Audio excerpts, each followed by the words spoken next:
Hey, Algebra 2, hope you're doing well. I want to take a quick minute and talk about the exit ticket we had from last Friday, 8/28.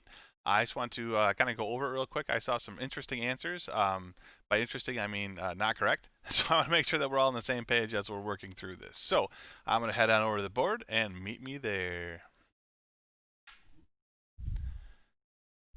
All right. So the first two questions, you can only see question three. The first two questions on here, what's your email and what's your name? Okay, so I hope you guys got those right. This is what I want to focus on, this question and the next question. It says, determine the slope slash rate of change from this graph and remember your units. So in other words, we got to figure it out, but also put the units on there, right? I know that my slope equation, m, because that's what slope is, right? We use m as our variable. M is y2 minus y1 over x2 minus x1. And then we need to pick what are our x1, y1, and x2, y2. I like to do it this way. I like to take my left point and make this x1, y1, and this one to be x2, y2. The beauty of it is, as long as I keep them both ones or both twos, I could have made this x1, y1, and this x2, y2, and I get the same thing. I get the same thing. So let's go ahead and put our values in here. This becomes y2 is 585, minus y1, which is 860, divided by x2, which is 8, minus x1, which is 3. So let's take a look at this here. I have 585 minus 860 is negative 275, divided by 8 minus 3, which is 5. Okay. Now we're going to take just a minute here and think about this. I need to simplify this business because I could leave it like that, but it can be simplified. And if you can, you should. Okay.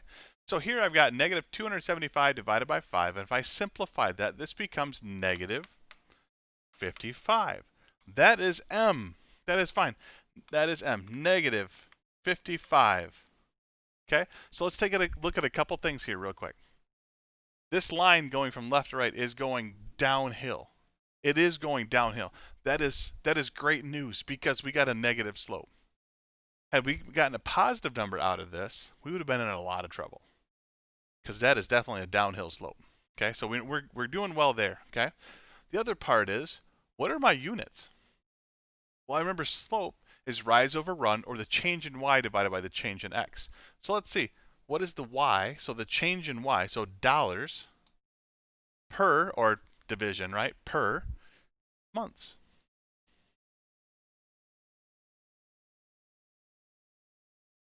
Dollars per months. Okay, so there we go. Our slope, I mean, here's a couple parts, right? This is an important part, getting the number. This is an important part, getting the units. But the more important part, they're all important, but the very top end, most important part is the question here.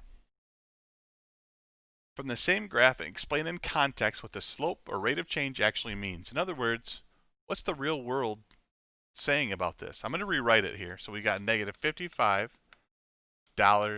per month. And you can think about it in a couple different ways. But what we're trying to get at is, I like to do it like this. Okay, I like to say the change in x, but there's no, rise over run, there's no divided by anything. To keep it the same, I could divide it by 1.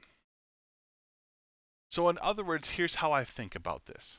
I say every month, every 1 month,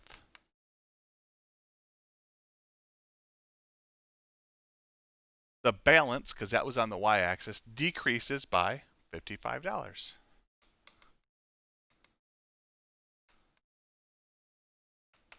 Decreases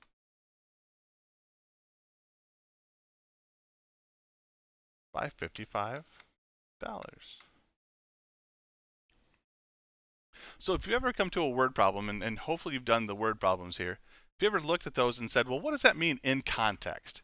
That's exactly what in context means. Just tell me what it means in the real world terms, in real speak, right? What does that actually mean? So, with that knowledge, I hope that helps you guys out. I got some real strange answers, so I hope that kind of clears some things up. We're gonna do some practice tomorrow, and tomorrow being Tuesday. But yeah, let's go ahead and knock some stuff out. Hope you guys are doing well. Have a great day.